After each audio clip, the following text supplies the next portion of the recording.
Amados irmãos, graça e paz, bom dia. A princípio eu não estava na escala para poder trazer a mensagem hoje pela manhã, inclusive já colocamos aí no e-mail, isso. Hoje o nosso tema é esse, ressurgindo para a saúde financeira, princípios bíblicos para um melhor gerenciamento dos recursos financeiros. Quero lembrar aos irmãos que nós estamos numa série de mensagens. Essa série de mensagens tem como eixo principal o poder para ressurgir. Nós temos analisado tudo aquilo que nós temos aprendido, sobretudo nesse momento tão complexo que ainda estamos vivendo, que é esse momento da pandemia, e como a pandemia confrontou muitas áreas de nossa vida, muitas coisas foram confrontadas. No domingo próximo passado, por exemplo, no culto da tarde, o pastor Josué, ele nos lembrou, ele nos falou da importância de ressurgir para uma vida simples, baseada no livro de Provérbios, no capítulo 4, versículo 23, que diz: sobre tudo que se deve guardar, guarda o teu coração, pois dele procede as saídas da vida. Ali o pastor Josué falou com muita propriedade, entre outras coisas, que nós precisamos guardar o nosso coração para não sermos influenciados pela superficialidade do mundo. Um mundo que nos instiga a uma vida inútil, muitas vezes de ostentações e coisas ruins que afetam a nossa alma. E, em um sentido geral, no pós-pandemia, que é aí onde nós temos, como pastores, batido muito a tecla, o que fazer no pós-pandemia. O pós-pandemia aponta para uma vida mais simples de cada um dos seres humanos em todo sentido. Todos os pensadores, tanto da igreja, os teólogos, filósofos, todo mundo está entendendo que daqui por diante as pessoas vão perceber que a vida carece de mais simplicidade. Tanto é que em muitos aspectos da ciência já está sendo, ou já se adota uma postura chamada postura minimalista. E como eu falei, todos os aspectos da nossa vida foram afetados. A pandemia nos colocou em xeque sobre muitas coisas. E uma dessas coisas, que não é a fonte, o pastor Josué falou sobre a fonte. A fonte é a questão do coração, precisamos guardar. Mas o fato, irmãos, é que se a gente apenas se ativer às questões interiores e não nos ativermos às questões práticas, a nossa fé será inútil. Tiago vai falar sobre isso. O nosso comportamento, a nossa atitude, ela precisa ser afetada pelas nossas convicções. Ou seja, tudo aquilo que eu creio precisa ser colocado em prática. Senão isso não vai ter sentido algum. E a atitude libertadora da simplicidade vai afetar o nosso modo de viver. Se a gente aprende na igreja, mas a gente não coloca em prática, esse ensino ele é inútil. E hoje, irmãos, eu vou falar sobre finanças. Hoje eu vou falar sobre bens materiais. Eu tenho a plena convicção de que muitos não gostam de falar sobre dinheiro, sobre bens materiais, mas eu quero lembrar aos irmãos que esse pensamento é um pensamento equivocado, pois a recusa em falar sobre esse tipo de ensino vai fazer com que a graça do Senhor não alcance determinados aspectos práticos da nossa vida. Por que irmãos, que é importante falar sobre dinheiro, sobre questões materiais? A igreja não seria apenas um palco para a espiritualidade, para a devoção, para a fé, para a emoção? Não. Eu gostaria de dizer, do ponto de vista estatístico, a Bíblia ela tem 2 testamentos, 1189 capítulos, mais de 17 mil versículos. Desses mais de 17 mil versículos, mais de 2.000 versículos falam direta ou indiretamente sobre gestão de bens e riquezas. E isso já me basta para que eu possa trazer esse assunto para mostrar aos irmãos. Segundo, o Dr. Howard Dayton, no seu livro O Seu Dinheiro, que é um livro-chave para quem vai fazer um curso aqui na igreja, chamado Crown, que é um curso sobre gerenciamento de finanças pessoais, nesse livro ele diz que nós precisamos, de uma forma prática, atentar para a questão dos bens, do dinheiro, por 3 razões. Em primeiro lugar, a maneira como lidamos com o dinheiro afeta a nossa comunhão com o Senhor. É verdade. Veja o que está escrito em Lucas, no capítulo 16, dos versículos 9 a 11. O texto diz assim: por isso eu lhes digo, usem a riqueza deste mundo ímpio para ganhar amigos, de forma que, quando ela acabar, estes, ou seja, os amigos, os recebam nas moradas eternas.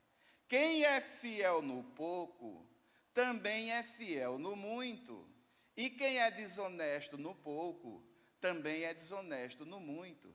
Assim, se vocês não forem dignos de confiança, ao lidar com as riquezas desse mundo ímpio, quem lhes confiará as verdadeiras riquezas? Irmãos, as verdadeiras riquezas são as riquezas espirituais.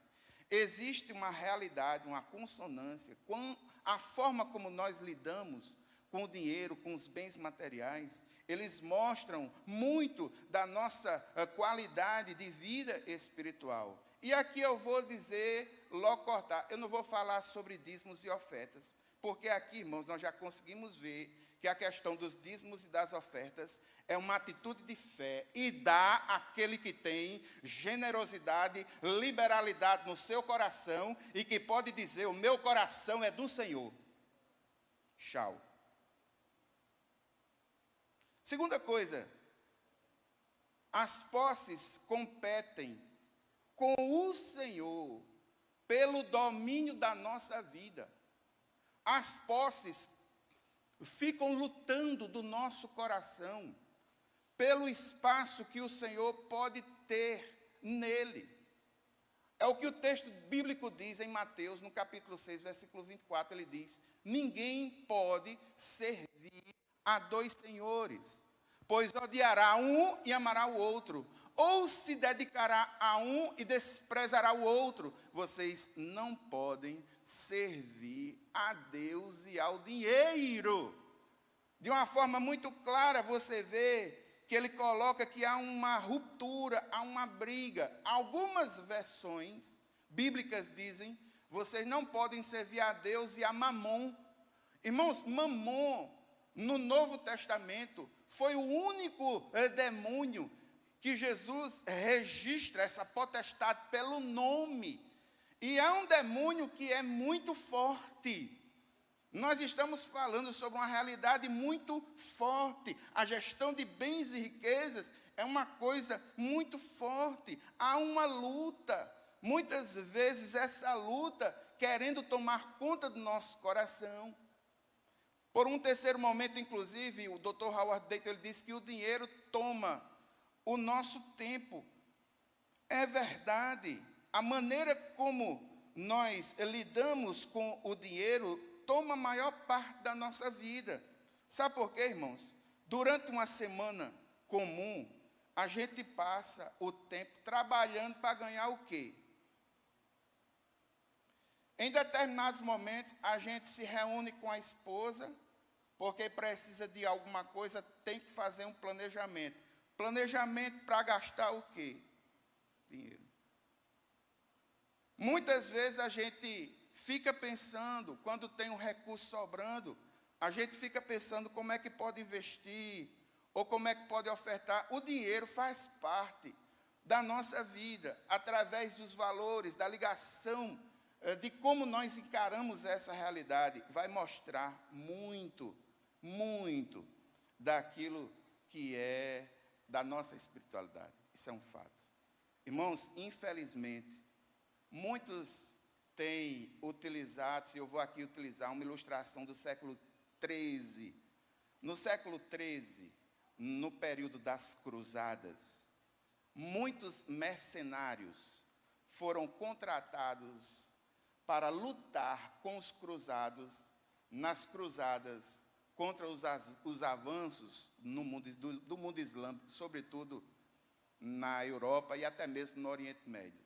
Só que esses mercenários, para ser um soldado das cruzadas, eles tinham que ser batizados, porque entendia-se que as cruzadas eram uma guerra religiosa. Então, o que é que faziam os mercenários? Eles se permitiam ser batizados pelos sacerdotes, mas eles pegavam a espada e deixavam do lado de fora. E eles eram imergidos no seu corpo, mas a espada ficava do lado de fora. E os mercenários diziam, não, na espada quem manda sou eu. Jesus pode mandar no resto do corpo. Na espada aqui quem toma a decisão sou eu. Eu quero tomar isso como ilustração, porque me parece, irmãos, que muitos de nós, quando temos um encontro com o Senhor, fazemos algo muito semelhante, só que ao invés de usar a espada, a gente usa a carteira. E tem muita gente dizendo para Deus, você tem acesso a todos os aspectos da minha vida, só não tem acesso à minha vida financeira. Na minha vida financeira quem manda sou eu. Então, irmãos, essa realidade, esse fato, ela é expressada na forma como as pessoas lidam com esta grande realidade. Não sabe qual é a maior dificuldade de falar sobre finanças na igreja? É selecionar quais são os assuntos que eu vou falar. Porque a gama de assuntos financeiros é tão grande e a necessidade que nós temos é tão forte que uma pregação no domingo de manhã não tem como exaurir, Eu vou justificar a necessidade. Irmãos, o pós-pandemia, nós vamos nos deparar com a reconstrução de uma economia quebrada. Todos os países no mundo tiveram redução nos seus PIBs, Produtos Internos Brutos. No Brasil, houve redução do PIB, Produto Interno Bruto.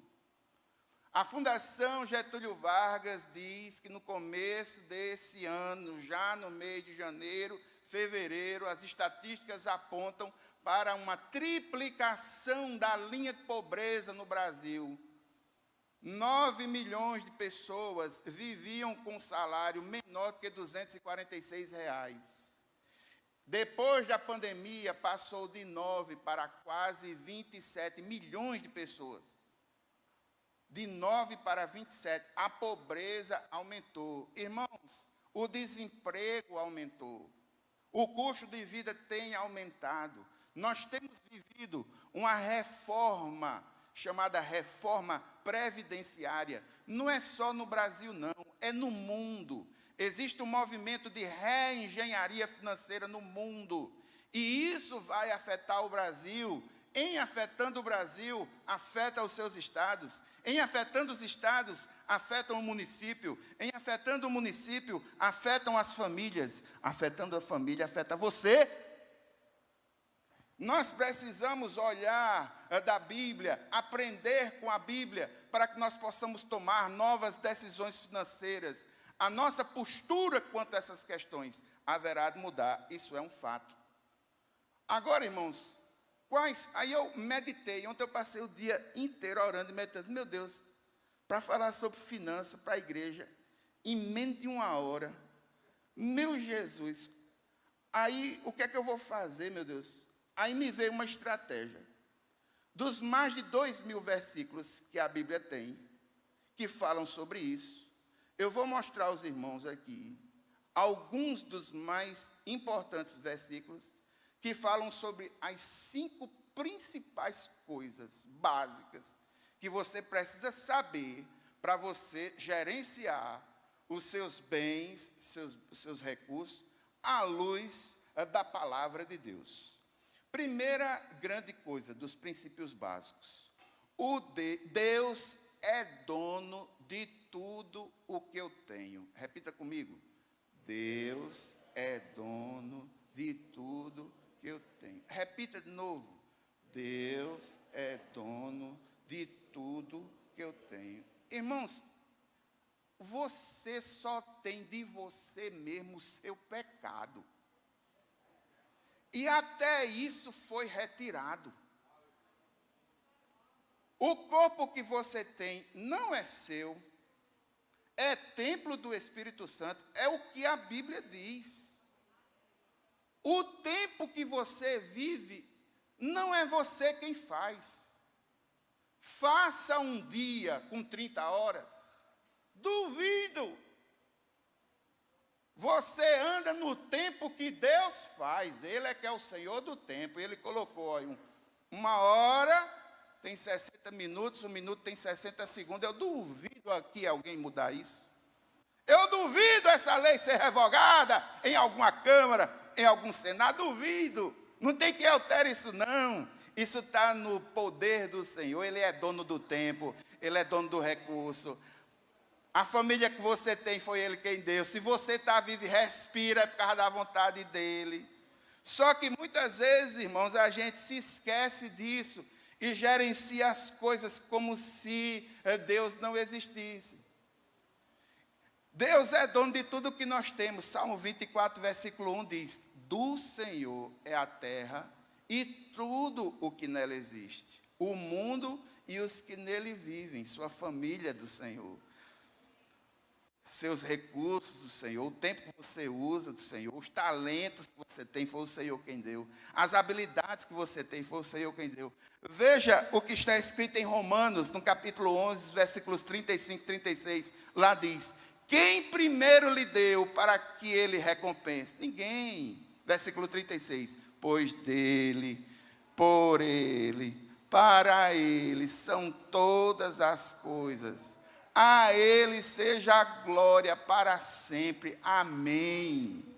Irmãos, veja o que está escrito em Ageu, no capítulo 2, no versículo 8. O texto diz: tanto a prata quanto o ouro me pertencem, declara o Senhor dos Exércitos. Só que muitas vezes, irmãos, a gente pensa, a gente vive um dualismo entre vida material, vida espiritual. Do ponto de vista bíblico, esse dualismo não deveria fazer parte da cosmovisão. Nós precisaríamos e precisamos entender que a forma como lidamos com os recursos expressa muito do nosso amor, da nossa convicção ao Senhor. É muito difícil, irmãos, quando a gente vê no mundo, por exemplo, alguém dizendo: meu corpo, minhas regras. Na igreja não pode ter esse tipo de pensamento. Primeiro que o corpo não é seu, é templo do Espírito Santo. Então as regras não são suas. O recurso que você tem e que Deus tem dado graça até agora, meu irmão, entenda, eles não são eminentemente seus, não. Você é um administrador das coisas que Deus colocou nas tuas mãos. A família, tudo, Ele colocou nas tuas mãos. Veja o texto que está em 1 Crônicas, no capítulo 29, versículos 10 a 14. Qual é a atitude que a gente precisa ter, sendo sabedor de que Deus é tudo? A mesma atitude que Davi teve, no momento em que ele estava oferecendo as coisas a Deus, em um momento de consagração do templo. O texto diz assim: Davi louvou o Senhor na presença de toda a assembleia, dizendo: bendito sejas, ó Senhor, Deus de Israel, nosso Pai, de eternidade a eternidade. Versículo 11.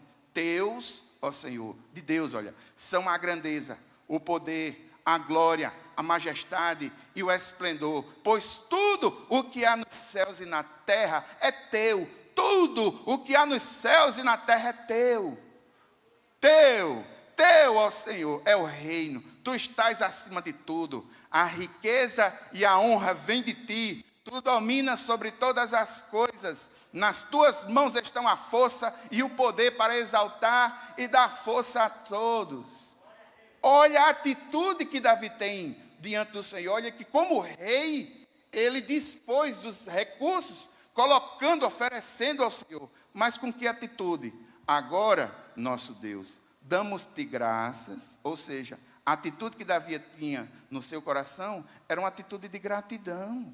Reconhecer quem Deus era, reconhecer o poder dele, mas uma atitude de gratidão. Irmãos, atitude de gratidão. O texto também diz, ele falando, e louvamos o teu glorioso nome. Olha que coisa linda. Mas quem sou eu? E quem é o meu povo para que pudéssemos contribuir tão generosamente como fizemos? Tudo vem de ti, e nós apenas te demos o que vem das tuas mãos. Olha o reconhecimento que Davi tinha acerca dos bens. É por isso, irmãos, que ele é tido como homem segundo o coração de Deus.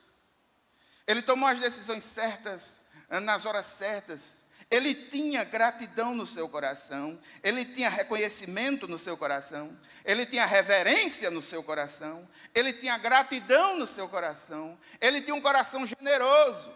Tem muita gente, irmãos, que dá o dízimo na Bíblia, aí cita Malaquias. Está aqui, Senhor, o dízimo. Agora eu quero que o Senhor abra as portas. Se não abrir as portas, eu não dou mais. Irmão, a atitude não é essa, não. Me desculpe, mas a atitude não é essa, não. Só em dar o dízimo com a atitude dessa, faço mais não. Faço mais não. Aí entrego o dízimo ao Senhor.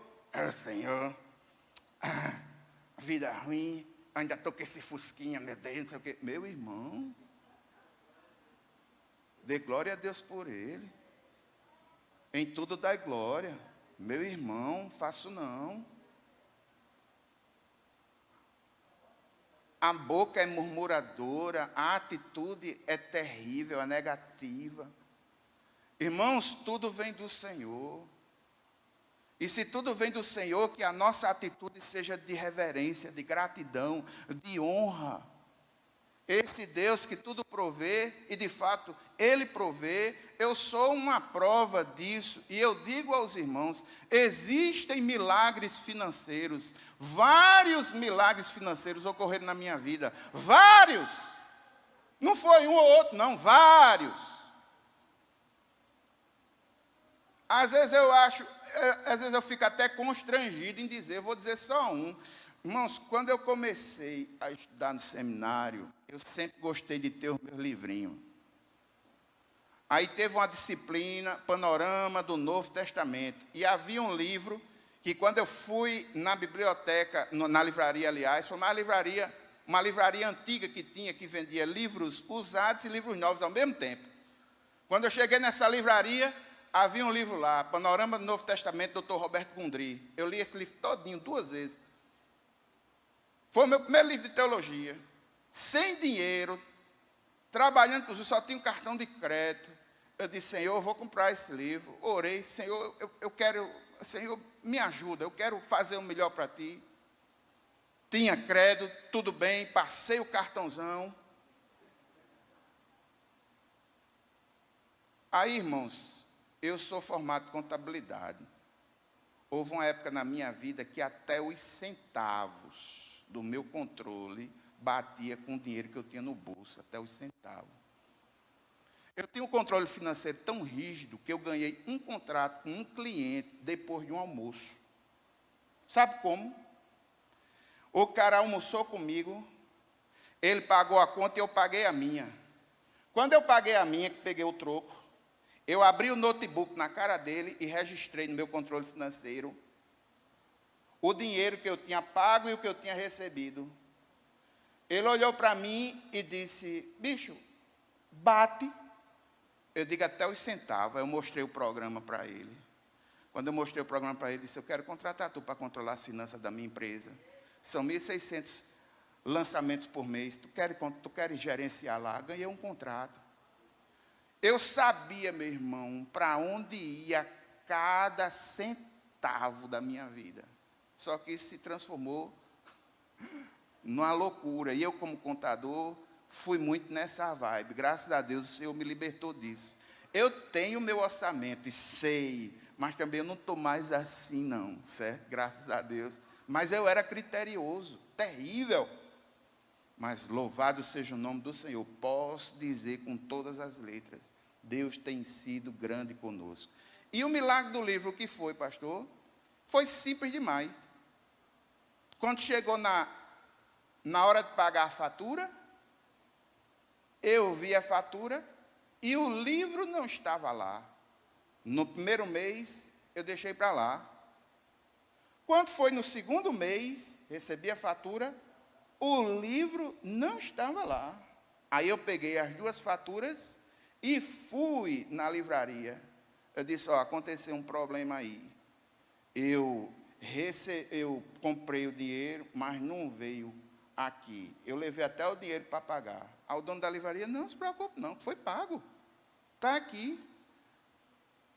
Entrou em contato com fulano, com ciclano, identificou a compra, não sei o quê. Disse, não, já foi pago, foi ressarcido. Irmãos, eu não sei explicar isso não. Para mim só cabe uma coisa, chama-se milagre. E essas pequenas coisinhas, entenda, Deus faz. E isso acrescentou e muito a fé para mim naquele momento. Para mim foi muito importante, é uma coisa que eu guardo na minha cabeça. Irmãos, segunda coisa que é uma consequência da primeira e que vai influenciar a gestão de bens e riquezas. Segunda coisa, nós vamos prestar contas a Deus. Haveremos de prestar contas ao Senhor. Vamos todos juntos dizer, número 2, haveremos de prestar contas ao Senhor. Você deve ter sentido um gelo agora na espinha, porque essas palavras, em linhas gerais, não são palavras que as pessoas gostam de ouvir. Mas eu gostaria de mostrar aos irmãos que todos nós haveremos de comparecer perante o tribunal do Senhor. Romanos capítulo 14, versículos 10 a 12, o texto diz, portanto, você, porque julga seu irmão, e porque despreza seu irmão, pois todos compareceremos diante do tribunal de Deus, porque está escrito, por mim mesmo jurei, diz o Senhor, diante de mim todo joelho se dobrará, e toda língua confessará que sou Deus. Assim, cada um de nós prestará contas de si mesmo a Deus. Mateus capítulo 12, versículo 36 diz, mas eu lhes digo que no dia do juízo, homens haverão de dar conta de toda palavra inútil que tiverem falado. Olha, irmãos, se nós vamos estar diante do Senhor, e o próprio Jesus diz, até das palavras inúteis, até das palavras, o Senhor haverá de passar a nossa vida do que dera, do gerenciamento de bens e de riquezas. No livro de Mateus, no capítulo 7, nos versículos 21 a 23, até as nossas motivações haverão de ser vistas. O texto diz, nem todo aquele que me diz, Senhor, Senhor, entrará no reino dos céus, mas apenas aquele que faz a vontade do meu Pai que está nos céus. Muitos me dirão naquele dia, Senhor, Senhor, não profetizamos nós em teu nome não expulsamos demônios, e não realizamos muitos milagres? Então isso é Jesus está dizendo, eu lhes direi claramente, nunca os conheci. O verbo está no pretérito.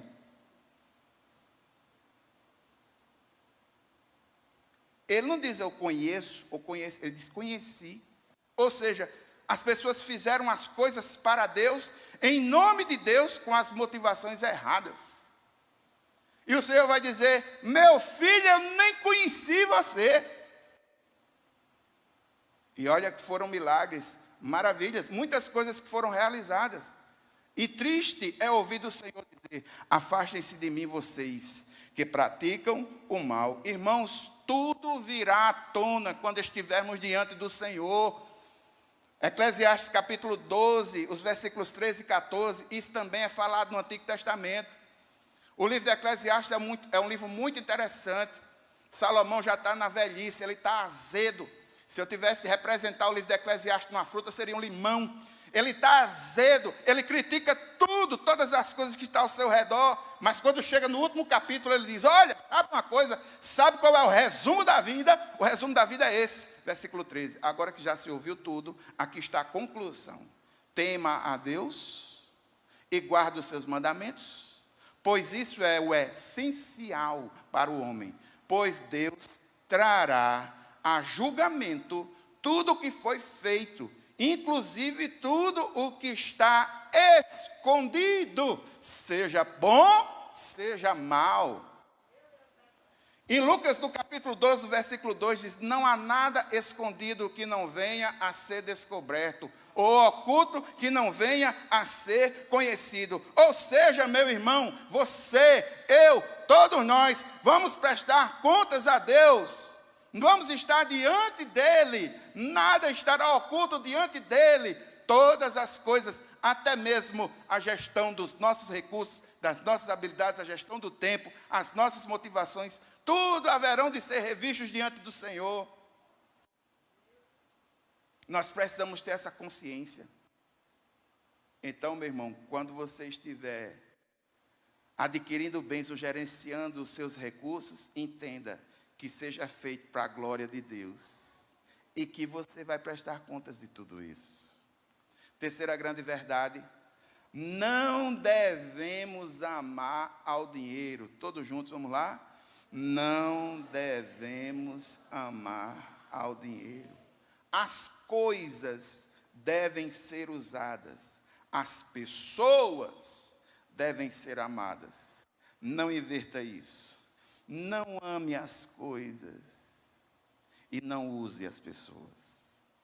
O texto em 1 Timóteo, no capítulo 6, versículos 9 e 10, lá diz assim: os que querem ficar ricos caem em tentação, em armadilhas e em muitos desejos descontrolados e nocivos, que levam os homens a mergulharem na ruína e na destruição. Por quê? Pois o amor ao dinheiro é a raiz de todos os males. Algumas pessoas, por cobiçarem o dinheiro, desviaram-se da fé e se atormentaram a si mesmas com muitos sofrimentos. Irmãos, o que eu quero ressaltar desse texto, sobretudo dos sofrimentos que são causados na vida daqueles que fazem do dinheiro o objetivo último da existência delas. Essas pessoas, elas não serão pessoas felizes, porque existe um princípio ligado à questão da materialidade.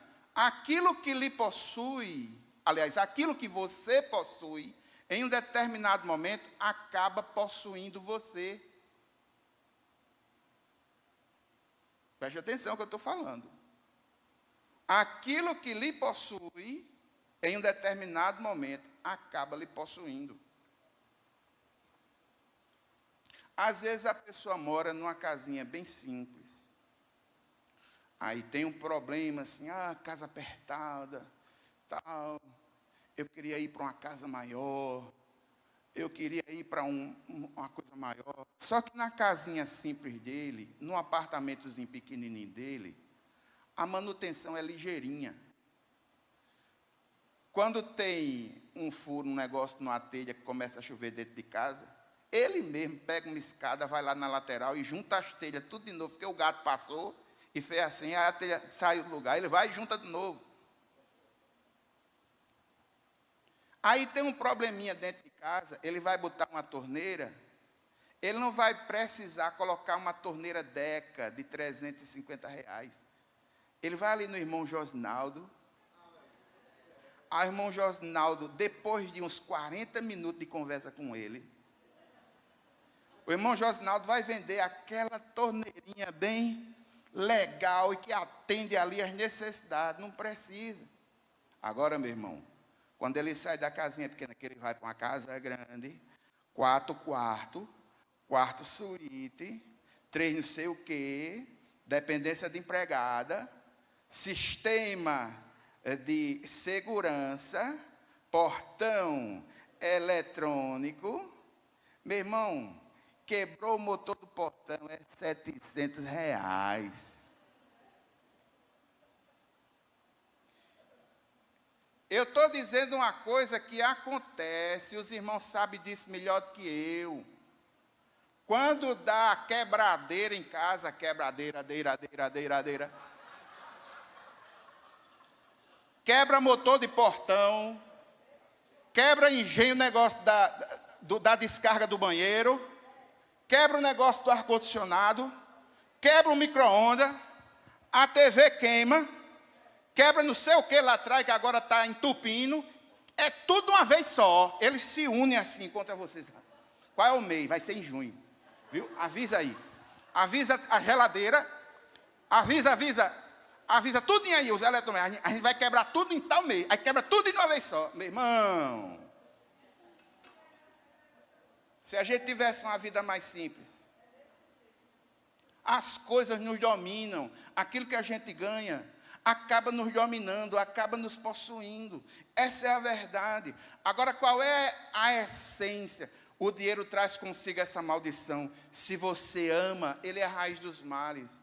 Irmãos, é por causa do dinheiro que as grandes empresas estão poluindo o mundo. É por causa do dinheiro, do amor ao dinheiro, aliás, que existem grandes diferenças sociais. Não é só no Brasil, não. É no mundo inteiro. Porque se os ricos do mundo quisessem resolver a fome da África, eles resolviam. Mas eles estão querendo saber se tem água lá em Marte, do que matar a fome de um coitado em um país emergente.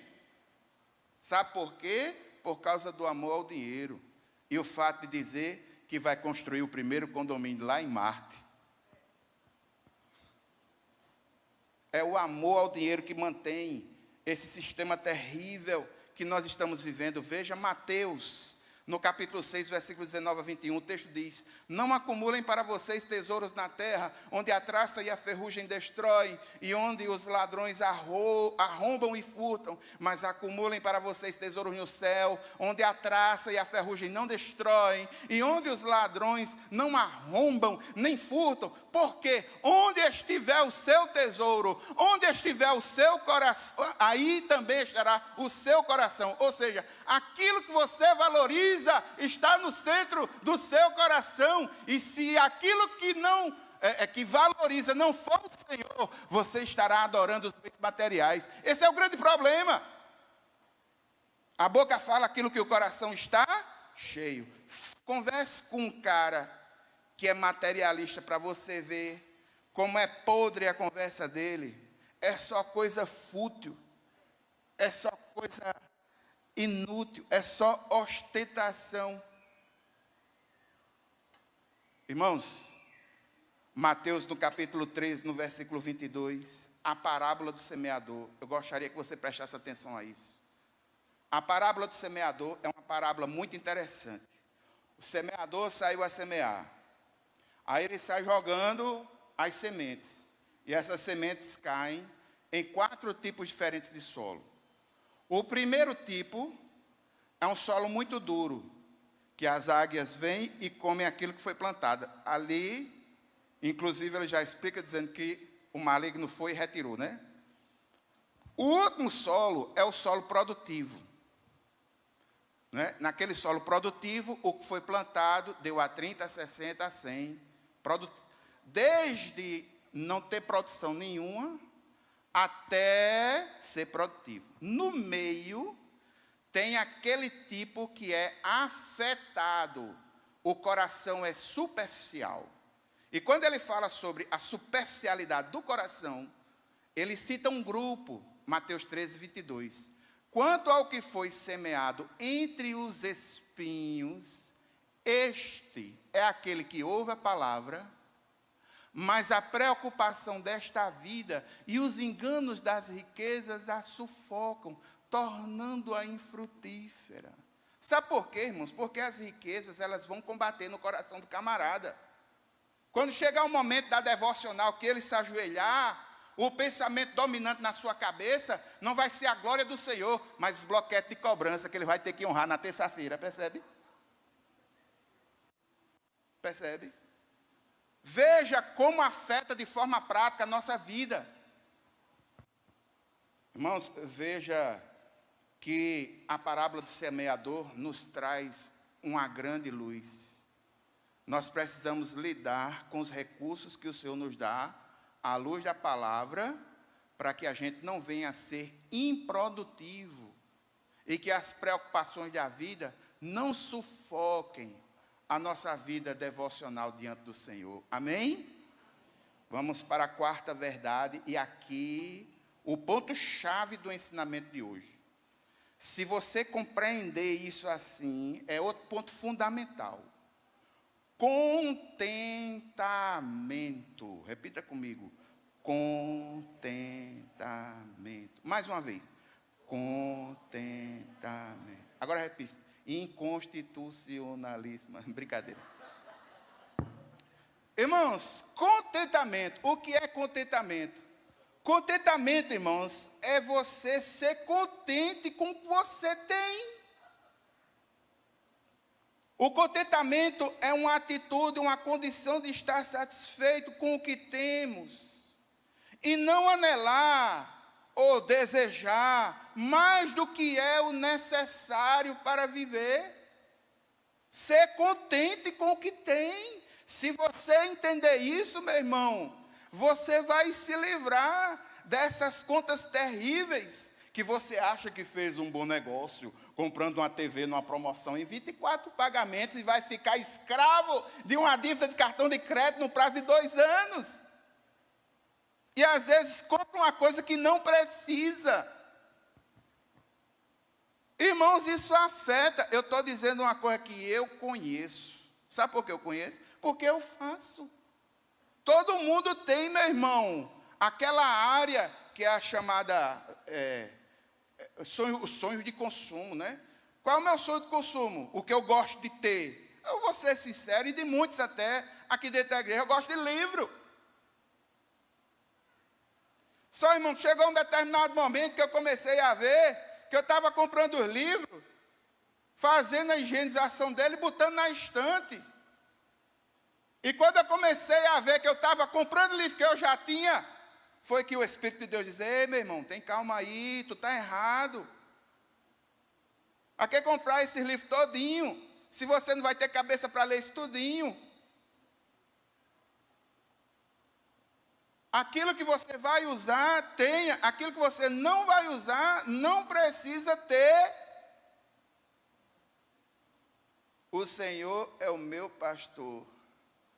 Nada me faltará. Essa compreensão, irmãos, é que se Deus de fato é o Senhor de nossa vida, nós não vamos ter falta de nada. E aquilo que eu não tenho é porque eu não preciso. Então o camarada usa, ele compra um celular. Hoje em dia, o celular hoje é muito importante, porque se transformou numa ferramenta de trabalho. Mas, irmãos, tem celular desse que custa 8 mil reais. 11, né? O que é que eu vou fazer para justificar 11 mil reais no uso de um celular? Se um celular de 1.000 e pouco faz a mesma coisa. A mesma ladeira que o Land Rover sobe, o Fiat Mille sobe também. Com certa dificuldade, mas sobe. E dependendo de quem estiver dentro também, né? Eu não vou ser hipócrita. Mas a gente precisa ser contente com aquilo que a gente tem. Se houver a possibilidade de desligar algum ar-condicionado desse aí, era bom que os irmãos estão tudo cruzado olhando para mim. Eu não sei se estão sorrindo, eu não sei se estão... Aí estão tudo de braço cruzado. Não sei se estão apelando para eu terminar logo a mensagem ou se é o frio. Então, se puder diminuir aí um pouquinho, eu agradeço. Olha, contentamento, repare só. Hebreus capítulo 13, os versículos 5 e 6, o texto diz assim: conservem-se livres do amor ao dinheiro e contentem-se com o que vocês têm, porque Deus mesmo disse: nunca o deixarei, nunca o abandonarei. Podemos, pois, dizer com confiança: o Senhor é o meu ajudador, não temerei o que me podem fazer os homens. Irmãos, veja 2 Pedro capítulo 1, versículo 3, o texto diz: seu divino poder nos deu todas as coisas de que necessitamos. E já temos tudo. Para quê? Para uma vida de piedade, por meio do pleno conhecimento daquele que nos chamou para a sua própria glória e virtude. 1 Timóteo capítulo 6, versículo 6 a 8. Olha só que coisa linda. De fato, a piedade com contentamento, a piedade com contentamento. O cara é piedoso, devocional, a sua vida de retidão com o Senhor, e ele é contente com o que ele tem, é grande fonte de lucro. Versículo 7. Pois nada trouxemos para este mundo, e dele nada podemos levar. Por isso, tendo o que comer e com que vestir-nos, estejamos com isso satisfeitos. O texto diz aí de Filipenses, do capítulo 4, versículos 12 a 13, não estou dizendo isso porque seja necessitado, Paulo dizendo, pois aprendi a adaptar-me a toda e qualquer circunstância. Eu sei passar necessidade e sei o que é ter fartura. Aprendi o segredo de viver contente em toda e qualquer situação. Seja bem alimentado, seja com fome, tendo muito ou passando necessidade, tudo posso naquele que me fortalece. Paulo está dizendo, eu aprendi, o Senhor me ensinou que com Ele eu posso ser muito bem, quando eu estou financeiramente bem, quando as coisas estão dando certo, mas Ele também vai estar comigo nos momentos difíceis, não é por causa das minhas capacidades, é porque Ele é o Deus que me fortalece e que me ajuda. Irmãos, veja Provérbios, isso é um provérbio de Agur, que foi citado por Salomão. Provérbio de Agur: mantém longe de mim a falsidade e a mentira, não me deis nem pobreza, nem riqueza, dá-me apenas o alimento necessário. Senão, tendo demais, eu te negaria e te deixaria, e diria, quem é o Senhor? E se eu ficasse pobre, eu poderia vir a roubar, desonrando assim o nome do meu Deus. Sobre essas questões materiais, nós precisamos ter equilíbrio. Equilíbrio. Equilíbrio. Amém? Última coisa que você precisa saber, e aqui já é uma questão prática. Você precisa diferenciar desejo e necessidade. Você tem que saber o que é desejo e você tem que saber o que é necessidade. Tem que diferenciar uma coisa da outra para poder viver. Amém? Olha, necessidade é tudo aquilo que você precisa e que é indispensável para a sua vida. O desejo é aquilo que você quer ter ou usufruir, sendo isso necessário ou não. A grande maioria dos desejos humanos, em linhas gerais, apontam para coisas desnecessárias. Por exemplo, a alimentação é uma coisa necessária, é fundamental. O saco vazio não se põe de pé. Logo, a alimentação é uma necessidade. Por exemplo, gordinho falando de comida é terrível, né? Quem faz o café da manhã lá em casa sou eu. Eu sou especialista em cuscuz. Eu faço um cuscuz primeira. Eu gosto. Meu irmão, um cuscuzinho bem feito. Se você fizer ele no modelo paulista, aquele que faz recheando. Você bota a massa, aí bota um queijinho, aí bota uma massa, aí bota, né? Aí depois que você faz o bichão lá, que deixa e tal. Aqui um macete, para quem gosta de cozinhar, um macete. O povo que manda fazer o cuscuz, que manda aquele negócio, ele diz que tem que esperar por 15 a 20 minutos, né? Se você pegar, molhar a massa e botar no congelador e esperar por 4 minutos, não precisa dos 15 não, ele vai ficar bem fofinho, tá certo? Aí você bota para fora, aí dá aquela arranhada nele assim, aí deixa ele bem fofinho, aí bota ele fofinho na cuscuzeira, tá certo? Aí você vai ver um cuscuz virar num bolo, você vê o que é bom. Agora, irmão, vamos no cálculo aqui para a gente. Vamos para o simples. O simples. Um cuscuz com ovo cozido. Cuscuz e 3 ovos cozidos. Sim, cozido. O mais simples. Irmãos, um trocinho daquele de fubá, no supermercado mais caro daqui de uma pessoa, você vai encontrar ele a R$ 2,60. Meia bandeja de ovo custa R$ 7,00. A bandeja é R$ 14,00. Eu digo isso que quem faz feira sou eu. Aí você pega, quanto é que, não dá nem R$ 1 um ovo, dá? Dá não. Meia bandeja, né? É centavos, né?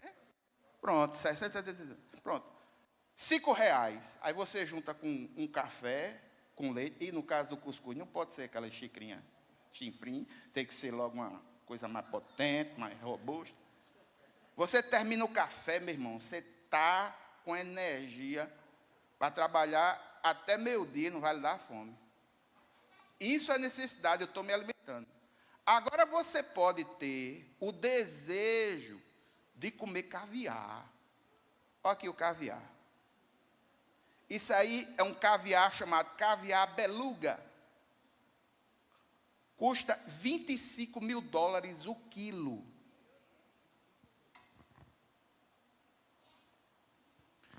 Eu tenho um amigo que comeu isso. Pessoa para a qual eu trabalhei que comeu isso. Sabe o que foi que disse para mim? Cara, isso é terrível. A gente pensa que é uma coisa, é outra. Aí, não, eu vou mostrar para vocês as 3 comidas mais caras do mundo. Segunda comida mais cara, sabe o que é isso aí? Isso é um fungo chamado fungo caterpillar. Sabe quanto é que custa 1 quilo de fungo? $18 mil. Aí isso aí é desejo. O cara tem desejo de comer isso daí. E ele vai pagar. Isso é ostentação, irmãos. Não tem o que fazer. Não, uma fruta. Vamos comer uma fruta? Bora comer uma fruta?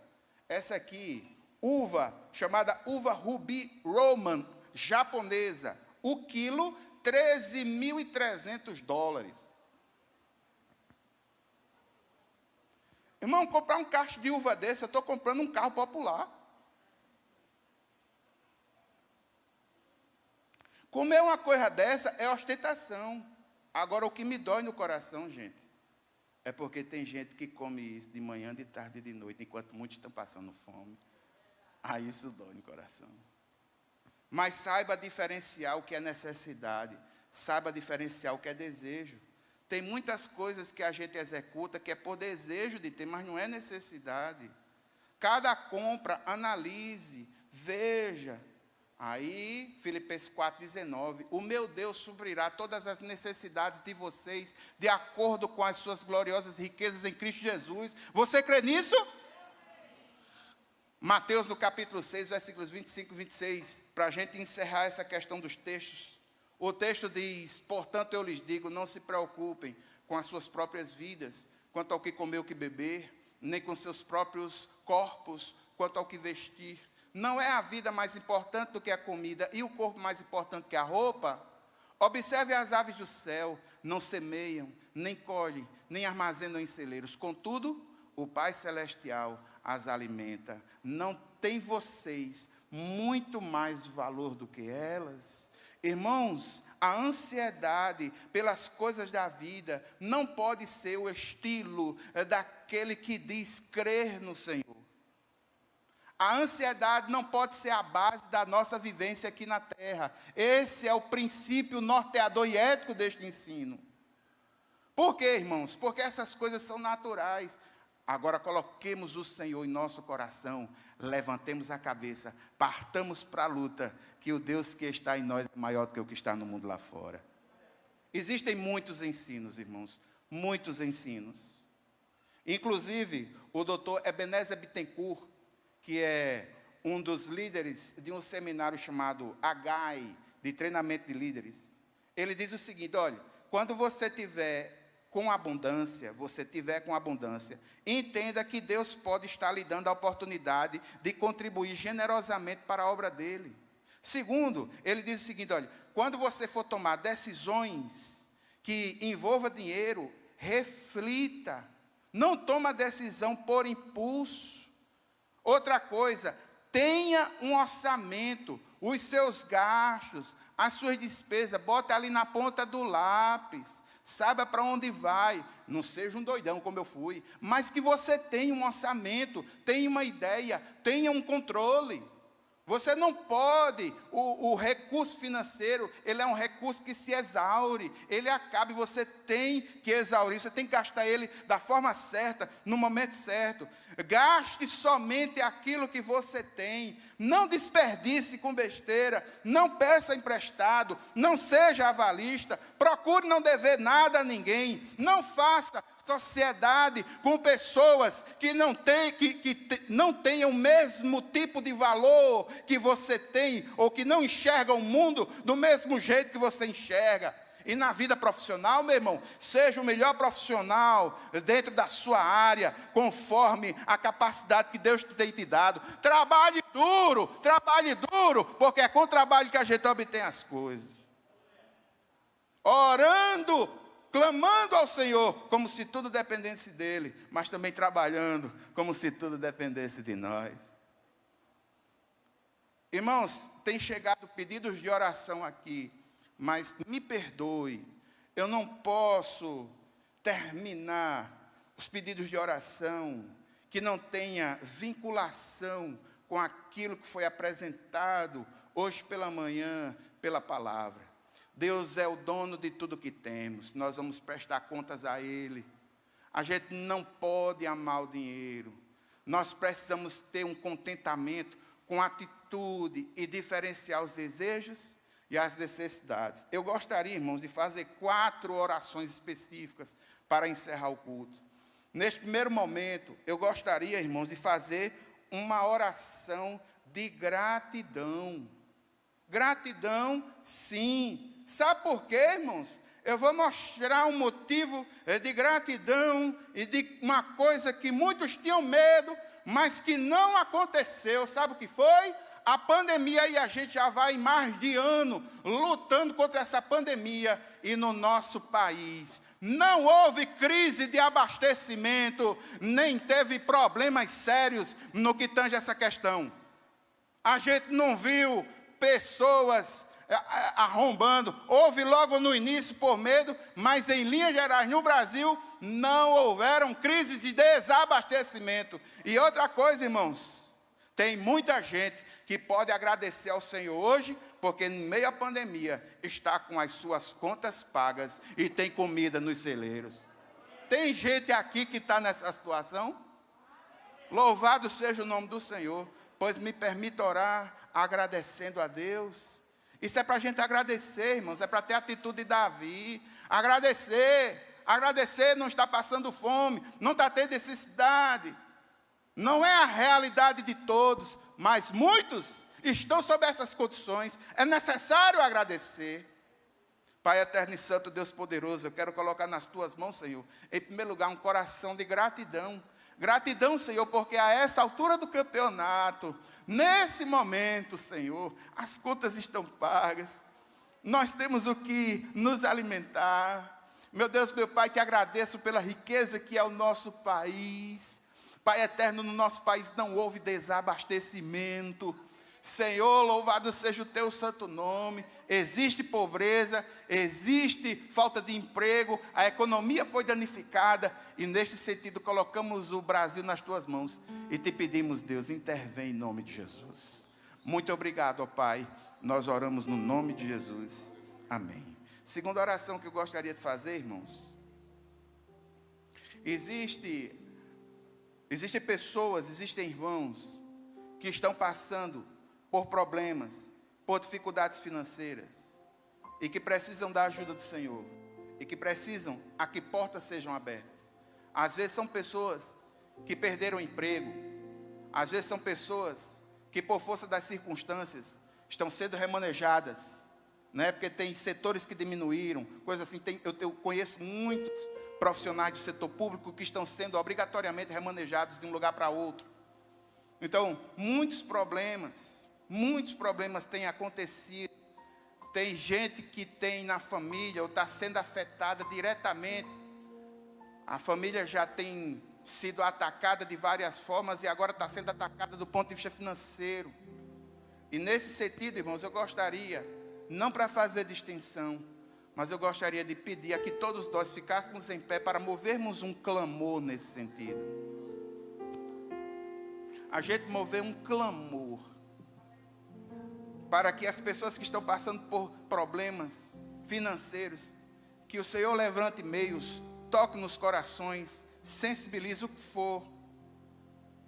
Nós vamos orar. Pai eterno, nesse momento, Senhor, como igreja do Senhor, nós nos levantamos, clamando sobretudo por aquele que foi direta ou indiretamente afetado financeiramente, como a consequência da pandemia, uma consequência financeira, perdeu o emprego. Oh meu Deus, meu Pai, as contas estão se avolumando. Ou então a doença também trouxe o aspecto financeiro da doença por causa da compra dos remédios. Ou então aconteceu alguma coisa que tirou o equilíbrio financeiro. Meu Pai eterno e santo, nesse momento eu quero te pedir, Senhor, que o Senhor intervenha de forma poderosa, trazendo aos corações das pessoas o alívio, mas também abrindo as portas que elas precisam. Pai, oramos no nome de Jesus. Amém. E gostaria de fazer um terceiro momento de oração. E esse momento tem a ver com a gestão de bens e recursos, tem a ver com aquilo que você aprendeu hoje de manhã. Em primeiro lugar, irmãos, para a obra do Senhor, é necessário que muitos de nós possamos ter um coração mais generoso. Através da igreja, e isso é um fato, muitas pessoas têm sido abençoadas. Se você viu os relatórios de serviço que foram mostrados do trabalho social de muitos irmãos, até a questão do atendimento de fisioterapia pós-Covid, está se tentam, é necessário a gente abençoar as pessoas, sobretudo aquelas que estão precisando. A missão Braços Abertos, que está passando por uma reformulação administrativa, então ela vai precisar muito da ajuda da gente. Peço que os irmãos orem pelo pastor Júnior Meirelles, pela irmã Alessandra, sua esposa. Outra coisa também, irmãos, se porventura em algum aspecto dessa mensagem você foi tocado, porque eu fui, todas as vezes que eu falo sobre dinheiro, eu sou profundamente tocado no meu coração. Porque eu olho para o que eu tenho e eu vou olhar para dentro do meu coração quais são as motivações, o que é que está acontecendo. E muitas vezes, irmãos, me perdoe a franqueza, às vezes a gente acredita muito mais na força da nossa capacidade, na força dos nossos recursos, do que muito mais do que num prover de Deus sobrenatural sobre nossas vidas. E eu quero declarar, dizer aos irmãos, eu poderia ter feito uma mensagem só de testemunho meu, testemunho financeiro, que não são poucos. Eu poderia ter falado 1 hora sobre isso. Mas eu gostaria de dizer aos irmãos, Deus continua realizando milagres financeiros. Agora, existem aspectos de nós que precisam de arrependimento. Em nome de Jesus, essa vontade de consumir, essas coisas que afetam a nossa alma, que caiam por terra, que nós possamos ser contentes com o que temos, que a gente tenha uma vida mais simples. Então me permita orar nesse sentido.